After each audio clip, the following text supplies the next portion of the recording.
안녕하세요. 고남식 목사입니다. 오늘 전해드릴 본말씀은 요나서 2장 5절에서 10절의 말씀입니다. 물이 나를 영혼까지 둘러싸우며 기품이 나를 에워싸고 바다풀이 내 머리를 감쌌나이다.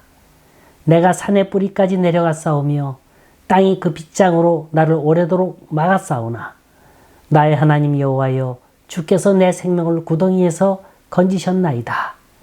내 영혼이 내 속에서 피곤할 때에 내가 여호와를 생각하였더니 내 기도가 주께 이르러 싸우며 주의 성전에 미쳤나이다. 거짓되고 헛된 것을 숭상하는 모든 자는 자기에게 베푸신 은혜를 버렸사오나 나는 감사하는 목소리로 주께 제사를 드리며 나의 서원을 주께 갚겠나이다. 구원은 여호와께 속하였나이다 아니라. 여호와께서 그 물고기에게 말씀하시매 요나를 육지에 토하니라. 오늘의 주제는 내 영혼이 피곤할 때예요. 여러분은 무엇 때문에 그렇게 피곤하십니까? 잠을 못 자서 피곤하는 거라면 괜찮아요. 한번 깊은 잠 자고 나면 풀립니다. 허나 정신적인 피로, 영적인 피로는 잠으로 푸는 게 아니죠. 오늘 7절 말씀을 보면 요나는 내 영혼이 피곤할 때 여호와를 생각했다고 합니다. 내 영혼이 피곤할 때 기도했다는 얘기예요. 이 말은 내 영혼이 고독할 때, 힘들 때, 고난당할 때, 어쩔 수 없는 사면 초과의 상황에 빠질 때 등등을 말합니다. 피곤하면 우리는 보통 두 가지를 얘기하잖아요. 육체적 피곤과 정신적 피곤. 아무리 육체적으로 피곤해도 정신적으로 기쁘면 이런 피곤 얼마든지 이겨낼 수 있습니다. 반면에 아무리 육신은 편하다 할지라도 정신적으로 고통당하면 이건 한시라도 못 견디는 거예요. 빌리 그램 목사가 인도했던 어느 전도 집회입니다. 여기에 한 청년이 휠체어에 앉아 있어요. 불치의 암에 걸린 환자입니다. 이 청년은 영적으로 대단히 암담한 상태에 있었어요. 또 마음은 분노와 쓰라림으로 가득 차 있었습니다. 병든 후 그는 믿음으로 병이 나을 수 있다는 신앙서적을 수없이 읽었죠. 또 주변에 있는 많은 사람들로부터 수많은 권고의 말도 들었습니다. 어떤 병이든 치료해 주시는 예수님을 믿기만 하면 나을 수 있다는 말도 수없이 들었어요. 물에 빠진 사람 지푸라기라도 잡고 싶은 심정 아닙니까? 이 청년은 그 말을 그대로 믿었습니다. 헌데 그 병은 낫지 않고 점점 악화돼 가는 거예요. 그동안 신유 집회라는 집회는 모두 찾아다녔습니다. 그때마다 목사님들은 간절히 기도했고 본인도 열심히 금식 기도하면서 매달렸어요. 정말 정성을 다해서 기도했습니다. 그러다가 빌리 그램 목사님의 전도 집회에 참석하게 된 거예요. 그런데요, 그날 저녁 마침 그 집회에 특별한 강사 한 분이 나왔습니다. 주아니 에릭슨이라는 미모의 여성이에요. 이 여성 역시 휠체어에 앉아 있었어요. 그녀는 원래 수영선수입니다. 어느 날 다이빙 연습을 하다가 콘크리트를 머리로 들이받는 바람에 사고를 당한 거예요. 당시 17살 때 온몸이 전신마비가 됐습니다. 허나 그녀는 탄식하거나 자신의 삶을 포기하지 않았어요. 휠체어에 앉은 상태에서 그 입에다가 붓을 물었습니다. 그리고 그림을 그리기 시작했어요. 피나는 노력 끝에 그녀의 신앙을 담은 그림이 세계의 수많은 사람을 감동시키게 된 겁니다. 그래서 그녀는 건강이 허락하는 한 휠체어를 타고 다니면서 주님을 증거하고 다닌다는 겁니다. 이 암에 걸린 청년이 열심히 듣다가 어느 한순간 이 주아니 에릭슨이 한 말이 귀에 꽂힙니다.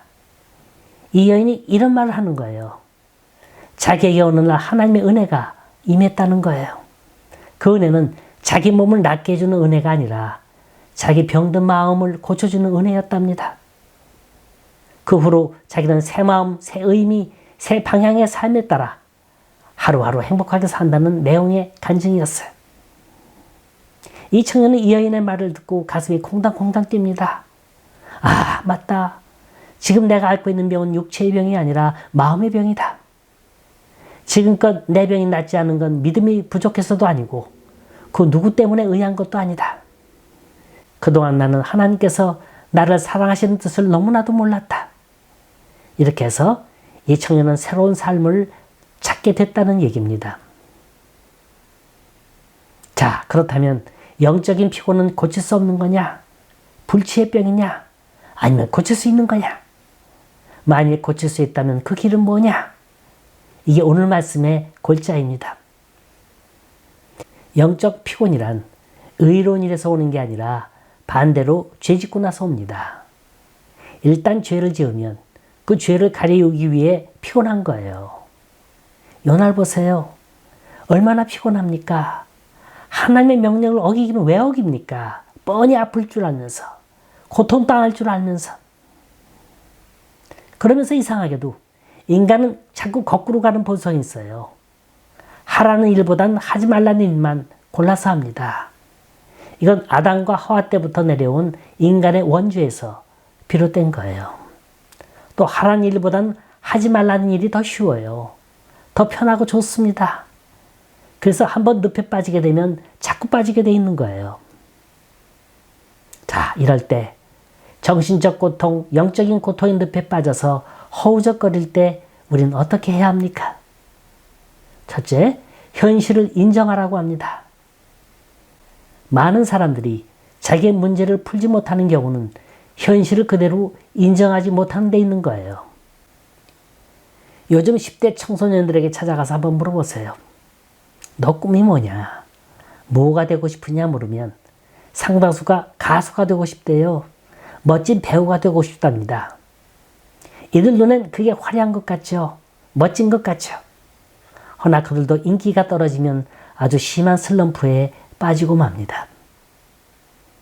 왜 그렇게 예쁜 배우들이 자살을 합니까? 남들은 배우가 되지 못해서 안달인데 배우가 되려고 놈 팔고 밥 팔고 모든 걸 다 바쳐도 감히 그 근처도 못 가는데 이들이 세상을 등지는 건 다 현실을 인정하지 않는 데 있다는 거예요. 아니야. 나는 더 잘할 수 있었어. 더 높이 올라가야 돼. 이건 진짜 내 모습이 아니야. 난 절대 이룰 수 없어. 이렇게 자꾸 부정하니까 문제의 실마리가 풀리지를 않는 겁니다. 지금 요나는 철저하게 혼자 깊은 바닷속에 빠져 있어요. 어느 누구도 요나가 살아있다는 걸 알지 못하고 이런 처지에 있다는 걸 알지 못합니다. 이 외로운 상황에서 요나는 자신의 모습을 객관적으로 그려봤어요. 자, 그 모습이 5절이죠. 물이 나를 둘러쓰되 영혼까지 하였사오며 기품이 나를 에웠고 바다풀이 내 머리를 쌌나이다. 여기 큰 물고기 뱃속에 있는 요나의 모습을 상상해 보세요. 물고기 내장 속에 들어가 있으니 공기가 제대로 통합니까? 마음대로 움직일 수 있나요? 냄새는 나죠. 갑갑하죠. 내장 속은 온통 물천지죠. 바다풀로 엉켜있죠. 이거야말로 생지옥입니다. 이건 육체적인 고난이죠. 육체적인 피곤함입니다. 이런 건 그래도 견딜 수 있어요. 문제는 영적인 고통이에요. 지금까진 사람 사이에 섞여 사느라고 요나는 자신의 참모습을 보지 못했을 뿐이에요. 땅 위에 있을 땐 매 순간 하나님 없인 살 수 없는 존재라는 걸 잊고 살았습니다. 그러나 막상 바다 밑 깊은 곳에 떨어져 있고 보니 자기가 얼마나 연약한 존재인가를 뼈저리게 느끼게 된 거예요. 누가 그러대요? 사람은 누구나 고난당하면 시인이 된다고. 시편의 대부분들이 바로 그렇게 해서 만들어진 것 아닙니까? 고난 속에서 탄생했어요. 여기 6절 볼까요? 자신의 당한 고난을 이렇게 기가 막히게 묘사할 수가 없어요. 내가 산의 뿌리까지 내려가 싸우며 땅이 그 빗장으로 나를 오랫도록 막아싸우나. 산의 뿌리란 말이 뭐예요? 바다에서 제일 깊은 곳이란 말입니다. 또 빗장이 날 막았다 그랬죠? 이건 도무지 살 가망이 없다는 거예요. 희망이 절벽이란 말입니다. 앞이 캄캄해요. 또 물어볼게요. 요나가 물고기 뱃속에서 며칠을 있었다고요? 3일이에요. 그런데 여기 6절을 보면 뭐라 그랬어요? 그 빗장으로 나를 오랫동안 막아싸우나. 오랫동안이라 그랬지만 그래봤자 사흘이에요. 그런데 요나는 뭐라고 고백하고 있어요? 오랫동안 빗장 속에 갇혀 있었다는 겁니다. 도무지 견딜 수 없었다는 거예요. 비록 사흘의 기간이었지만 하나님을 떠난 삶은 30년 아니 300년처럼 길게 느껴질 수밖에 없었다는 겁니다. 여러분도 그런 걸 경험하셨을 거예요. 적어도 신앙의 양심이 있는 분이라면 죄 짓고 태어난 사람 없을 거예요. 괴로워요. 견딜 수 없습니다. 내가 그러고 싶어서 그런 게 아니라 내 속에 계신 주님이 그렇게 만드십니다. 그래서 지혜로운 사람은 그 증세를 깨닫고 즉시 하나님 앞에 엎드리지 않습니까? 항복하는 거예요. 잘못했다고 비는 거예요. 이때가 내 모습을 가장 정확하게 바라보는 때인 겁니다. 기도하면서 다 토해내는 거예요.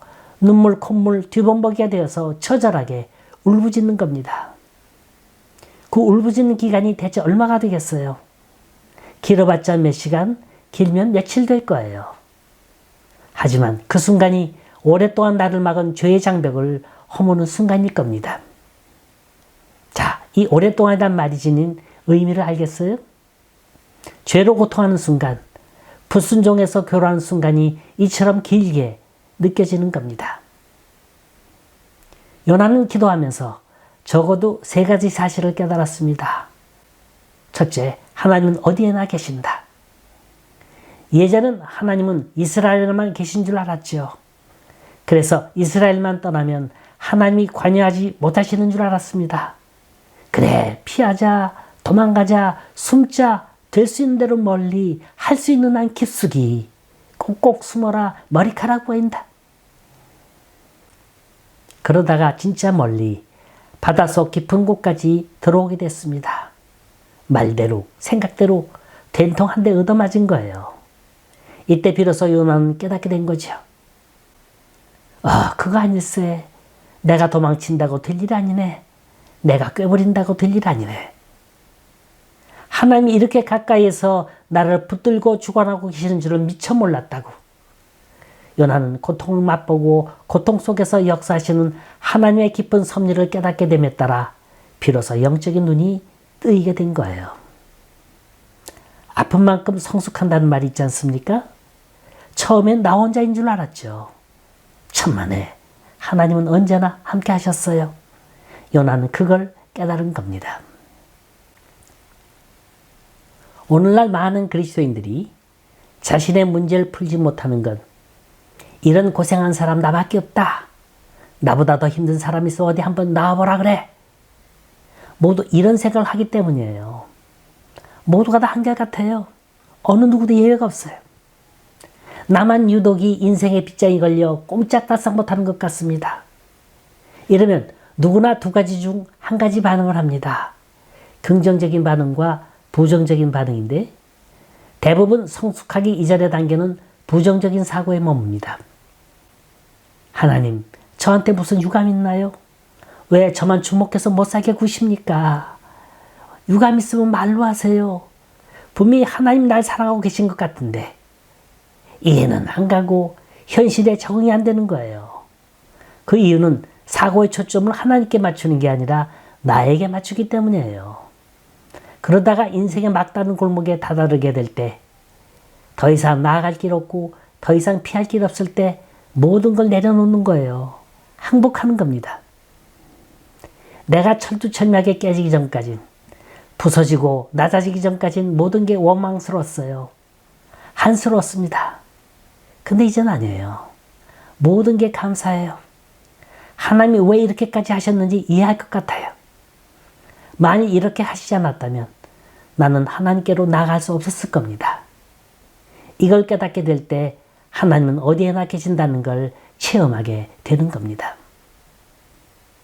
2번째로 요나가 발견한 건 지금까지 내가 하나님이라고 생각했던 건 참 하나님이 아니라 내 욕심의 결정체였다는 거예요. 8절 볼까요? 무릇 거짓되고 헛된 것을 숭상하는 자는 자기에게 베푸신 은혜를 버렸사오나. 여기서 말하는 거짓되고 헛된 것이란 우리의 욕심을 말합니다. 솔직히 우리 신앙적 양심에 한번 물어보세요.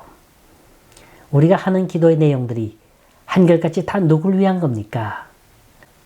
모두가 다 나를 위해 달라고만 했지 하나님께 드리겠다는 말은 없어요.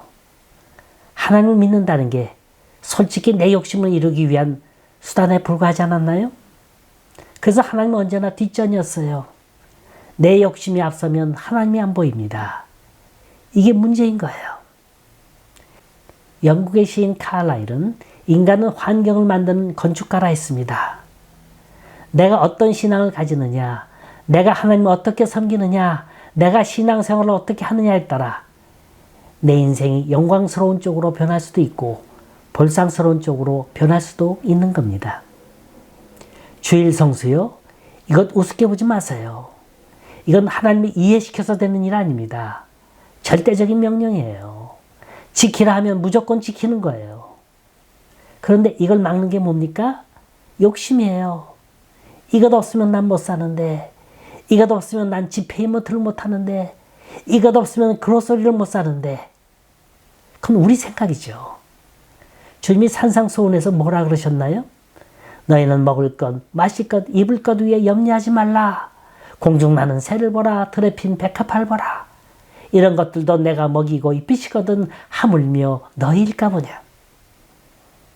이렇게 내 욕심에 따라 흔들리는 자를 향해서 하신 주님의 말씀이 뭐였어요? 이 믿음이 적은 자들아. 모두가 다 나가 내 속에 자리 잡고 있기 때문에 하나님이 크신 은혜를 베풀고 싶어도 못하는 거예요. 신앙의 길은 타협하며 가는 길이 아닙니다. 순종하며 가는 거예요. 어디로 가는지 잘 모르지만 그냥 떠나라 하면 떠나는 거예요. 내 헛된 욕망, 지식, 경험 이 모든 걸 다 바다에 묻고 하나님 명령에 순종할 때 엄청난 사명의 길이 보이는 겁니다. 세 번째로 요나는 그 큰 물고기 뱃속의 체험 자체가 축복임을 깨달았습니다. 하나님이 요나를 버리실 생각이었다면 다시스로 가는 배와 큰 풍랑과 이방인들과 큰 물고기를 동원하실 필요도 없었을 거예요. 이 모든 걸 준비하신 건 요나를 깨닫게 하기 위해서지 그를 멸망시키기 위해서가 아닌 거예요. 요나는 하나님이 자기를 죽일 작정이었다면 이렇게 복잡한 과정 거칠 필요가 없다는 걸 알았습니다. 우리에게 진짜 중요한 건 내가 어떤 상태에 처해 있느냐가 아니라 내가 어떻게 하나님을 새로이 깨닫느냐 하는 겁니다. 내가 벌판에 있느냐, 호화로운 집에 있느냐, 그거 중요한 거 아니에요. 성령이 역사하시면 물고기 뱃속도 천국으로 변할 수 있습니다. 고난의 현장에서 부름받은 성도들은 그 고난의 현장을 사랑하게 됩니다. 하나님이 우리에게 고난 주신다는 건 그만큼 우리에게 가능성이 있다는 말이에요. 의사도 회복 가능성이 전혀 없는 환자에게는 손대지 않습니다. 괜히 손대면 자기도 힘들고 환자도 힘들고 가족도 힘듭니다. 그런데 의사가 손을 댔다면, 그것도 가장 실력 있는 의사가 손을 댔다면 그건 치료될 가능성이 있다는 뜻인 거예요. 그래서 야고보서 기자는 시험이 오거든 온전히 기쁘게 여기라 그랬습니다. 왜냐? 회복할 가능성이 있기 때문에, 치료할 가능성이 있기 때문에, 복받을 가능성이 있기 때문에. 마지막으로 요나가 믿은 하나님은 치유의 하나님, 회복의 하나님이었습니다. 9절, 나는 감사하는 목소리로 주께 제사를 드리며 나의 소원을 주께 갚겠나이다. 구원은 여호와께로서 말미암나이다 아니라. 잘 보세요. 요나는 지금 이 기도를 물고기 뱃속에서 드리는 거예요. 사방은 물로 가득 차 있어요. 현실은 여전히 절망적입니다. 그런데 그 절망적인 상황에서 어떤 기도를 드렸어요? 감사의 기도를 드렸어요. 나는 분명 곧 살아날 것이다. 살아나가서 하나님께 감사의 제사를 드리고 그 서원을 갚을 것이다. 선 감사 후 은혜입니다. 이미 이루어질 줄 알고 미리 감사부터 하는 것, 이게 믿음인 거예요. 하나님의 방법은 우리가 생각하는 것처럼 그렇게 복잡하지 않습니다. 아주 간단해요. 단순합니다. 요나가 물고기 뱃속에서 어떻게 나왔습니까? 어느 누구의 그물에 걸린 것도 아니요. 그 물고기 배를 쪼개어 꺼낸 것도 아닙니다. 그날 커다란 물고기가 육지 가까이 가서 토해냈더니 나왔다는 거예요. 3장에 보면 그곳이 어디냐? 니느웨로 가는 길이었어요. 사흘길만 가면 니느웨가 도착하는 그 땅에 요나를 풀어주신 겁니다. 자, 이처럼 하나님의 역사하시는 과정이 너무나도 신비하지 않습니까? 이걸 어찌 인간의 상상으로, 지식으로, 과학으로 설명할 수 있겠습니까? 마지막으로 닐 제프리스라고 하는 한 청년의 얘기를 소개합니다. 이 사람은 FCA, Fellowship of Christian Athletes라고 미국의 전국적인 조직을 가진 크리스찬 체육인 연합회 회장의 아들입니다. 겉모습은 아주 건장해요. 키 크고 잘생겼어요. 그런데 그에게 있어서 결정적인 결점은 말더듬이라는 거예요. 그래서 그 열등감 때문에 수줍음을 잘 타고 남들 앞에서 말하기를 꺼려합니다. 그런 그를 그 아버지가 그 체육인 연합 모임에서 즉흥적으로 간증해달라고 부탁을 한 거예요. 사람들은 그 아들이 말더듬인지 무엇인지 아무것도 모릅니다. 그저 그 회장 아들이 나와서 연설한다니까 박수를 치며 환영한 거예요. 이날 약 1000여 명의 젊은 체육인들이 모인 자리입니다. 닐이 입을 열어 말하기 시작합니다. 처음에 이 청년이 일부러 말을 더듬는 흉내를 내는 줄 알고 웃기도 했어요. 보통 사람이면 7, 8분이면 충분히 할 수 있는 말이에요. 이걸 닐은 힘들여서 땀을 흘리며 20분여간을 열심히 전하는 거예요. 그런데 그가 말을 마쳤을 때 한 가지 놀라운 일이 발생합니다. 닐은 자기 이야기를 마친 후에 청중을 향해 헌신에 초청을 합니다. 누구든지 주님을 위해 헌신하려는 사람 앞으로 나오세요. 자, 이게 웬일? 그 말더듬이 청년의 초청에 따라 자신을 주님께 헌신하겠다는 자가 줄줄이 나오는데 예전에 그 어떤 FCA 모임보다도 더 많았다고 합니다. 우리가 주님을 사랑하는 뜨거운 열정이 있을 때 우리가 못할 일이 뭐가 있겠습니까? 자, 우리 무엇 때문에 그렇게도 우리 영혼이 피곤한 겁니까? 우리 약점 때문에 그렇게 피곤한 건가요? 우리가 갖지 못하고 있는 그 어떤 것 때문에 피곤한 겁니까? 내가 내 힘으로 이룰 수 없는 그 어떤 일 때문에 피곤한 겁니까? 이제 결론은 간단합니다. 우리 영혼이 피곤할 때 어떻게 하라고요? 하나, 하나님은 어디에나 계심을 믿으세요. 둘, 내 욕심을 버리고 하나님께 전폭적으로 의뢰하세요. 셋, 고난 자체가 축복임을 알고 감사하세요. 넷, 반드시 회복시켜 주시는 하나님을 믿으세요. 하나님은 우리의 문제를 풀어주실 겁니다. 너무나도 쉽게, 너무나도 단순하게 풀어주실 겁니다. 이 귀한 은혜가 여러분의 교회와 그리고 여러분의 가정마다 이루어질 수 있기를 간절히 소원합니다.